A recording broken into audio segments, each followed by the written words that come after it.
అనుకున్నా తేలాలి. అవును. అది ఇంతవరకు ఇప్పుడు తేలుంటే ఈ పాటికి రాసి ఉండేవాడు కదా.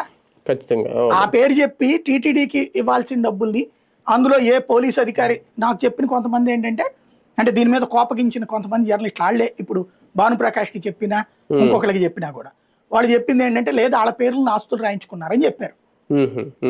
ఏది ఒక పోలీసు ఉద్యోగులు వాళ్ళ పేరును రాయించుకున్నారు, లేకపోతే ఎవరు టీటీడీ ఉద్యోగులు వాళ్ళ పేరును రాయించుకున్నారని. అది నిజమైతే ఈ పాటికి రచ్చ అయిపోయింది. తీసుకెళ్లి బొక్కలో దోచినా తప్పులేదు, నేను ఇప్పటికీ ఒప్పుకుంటాది. స్వామివారికి ఆస్తి అంతా రాయిపిస్తే తప్పు కాదు నా దృష్టిలో. శిక్షించడమా శిక్షించకూడదు అన్నది కోర్టు చెప్పాలి. లోక్ అదాలత్లో రాజీ కరెక్టా కాదా అన్నటువంటి దాన్ని నేను సర్టిఫై చేయను. కానీ అంత ఆస్తి తెప్పించి స్వామివారికి ఇవ్వాలనుకున్నాడు ఎవరికైతే వేరే ఉద్దేశం ఉందనుకోండి నేను, దాంట్లో తప్పుడు ఉద్దేశం ఉందనుకోండి నేను. దేవుడికి సేవ చేస్తున్నామని అనుకున్నారు. ప్లస్ ఓ బ్రాహ్మణుని 15 రోజులు జైల్లో పెట్టించి మనం ఏం సాధిస్తాంలే అనుకుని ఉండాలి. అంతే తప్పించి అందులో ఏమి క్రిమినల్ యాటిట్యూడో లేకపోతే అది జగన్కి ఏమైనా వెళ్తాయా డబ్బులు కొని రూపాయి ఏమైనా జగన్కి వెళ్ళినాయా అందులో నుంచి? అది ఎందుకు దాంట్లో తీసుకొస్తున్నారు? ఒక టెక్నికల్ ఆస్పెక్ట్ అది.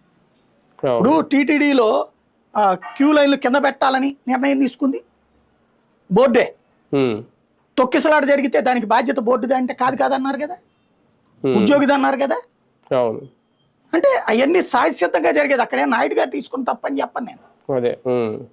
ఇప్పుడు 3 రోజులే టోకెన్స్, ఆ తర్వాత అంతా ఫ్రీ లైన్ అన్నారు. మరి 3 రోజులు టోకెన్స్ ఎందుకు ఉండాలి? ఇది పాలక మండలి తీసుకున్న నిర్ణయమే కదా, భక్తులందరికీ అవకాశం ఇచ్చేయాలి కదా నువ్వు. మరి ఇది నిర్ణయం రైటా రాంగా? పాలక మండలి రూట్ చూస్తే రైటు.